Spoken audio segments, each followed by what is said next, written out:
This is a review of solving quadratics. The roots of an equation are the same things as the solutions, or the zeros, or the x-intercepts. So it's where we need to solve for x if it's equal to 0. This situation is already set up for solving, and we can use one of the many methods. Factoring, square roots, completing the square, the quadratic formula.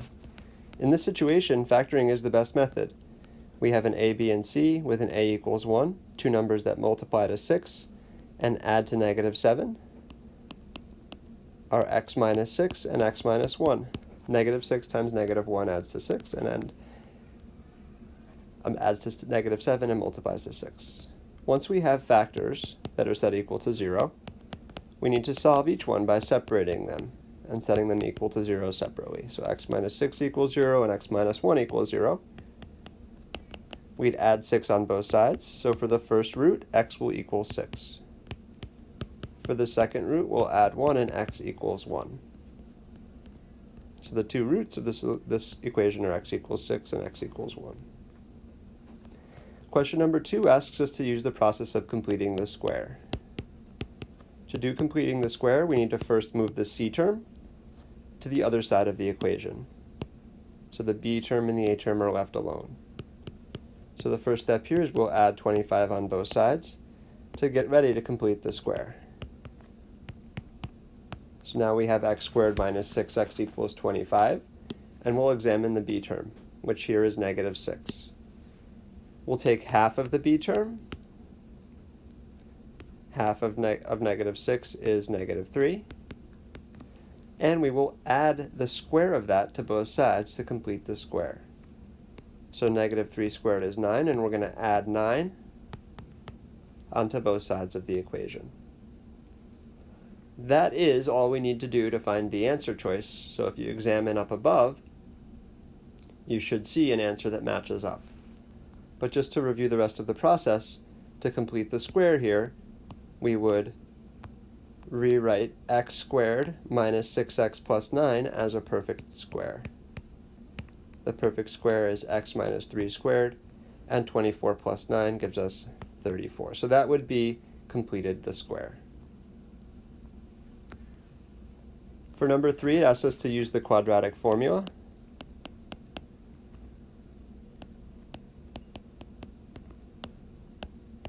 With an a of 1, a b of -6, and a c of -19. Plugging into the formula, -6 gives us +6. We'll plug into the rest of the formula.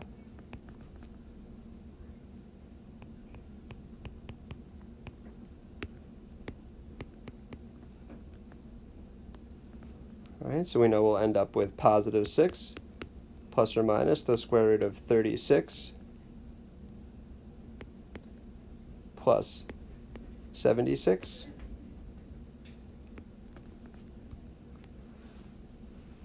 combining further, we'll have 6 plus or minus the square root of 112.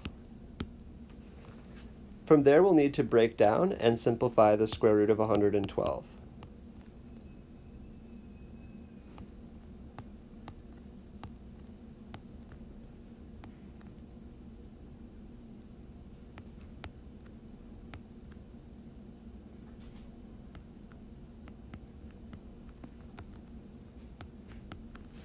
When we simplify that square root, we'll notice that there's two pairs of 2.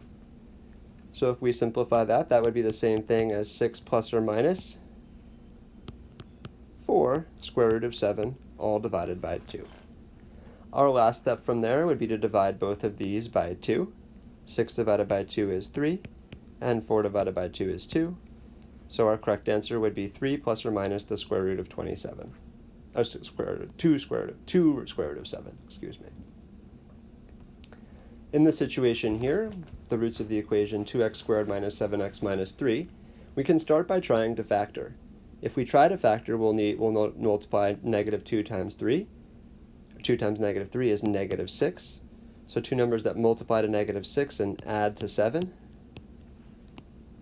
Well, you'll figure out that's not possible. So from there, if we can't use factoring, the quadratic formula is our best method.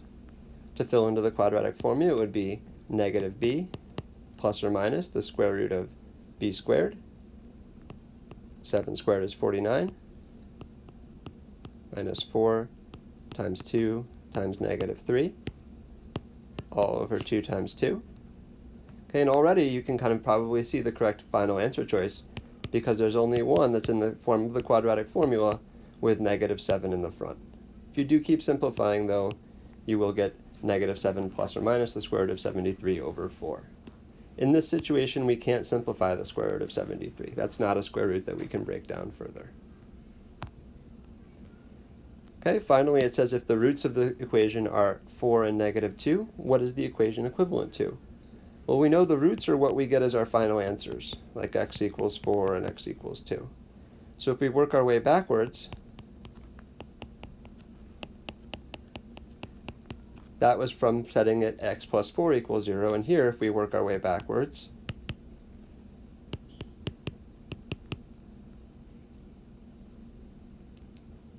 that was from doing x minus 2 equals 0. So the two roots came from x plus 4 times x minus 2, all equal to 0.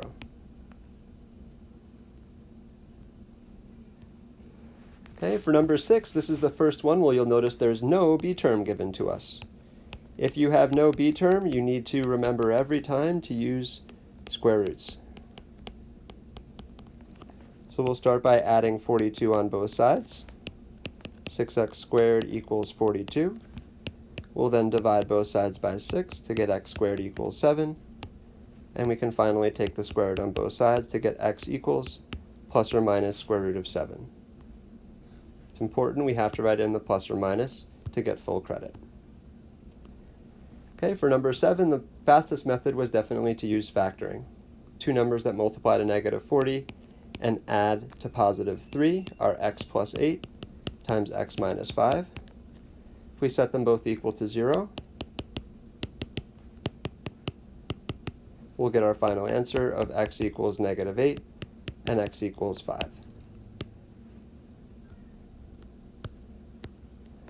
Okay, for number 8, we need to actually solve, so we'll need to take our completing the square process all the way to solutions.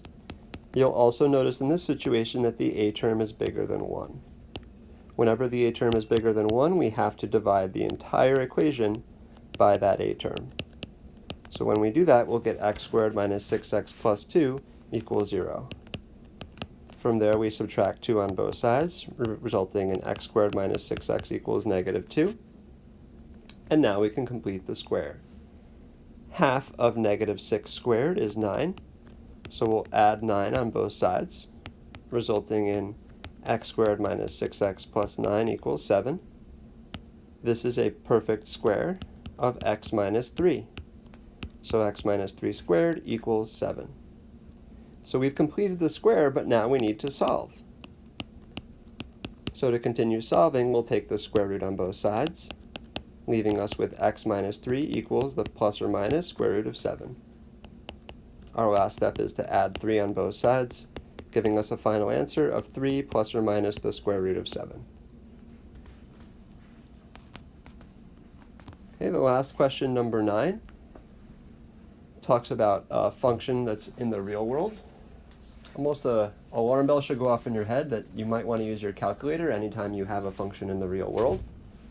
So in this situation, I recommend putting our function, negative 16t squared plus 144, into y1.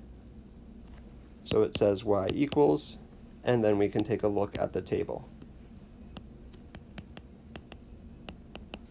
Okay, if you examine the table, you'll be able to see how far the object fell between 1 second and 2 seconds after it was dropped.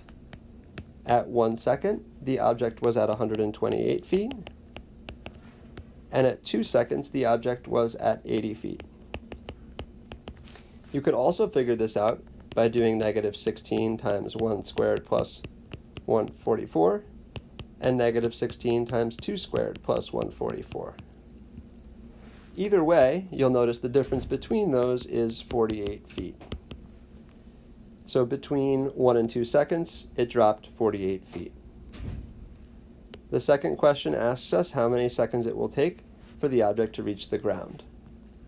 You can either use your calculator to find the zero, or you can use one of the methods that we've used before.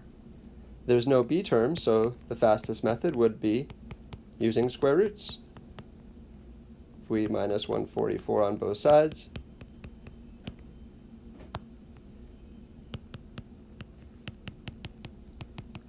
and divide by negative 16, we'll get t squared equals 9. So taking the square root, we know t equals either 3 or negative 3, and it wouldn't make sense to have a negative amount of time, so after 3 seconds is when it hits the ground. You could also examine the table and you'll notice at 3, 0, that's the 0 where it reaches the ground.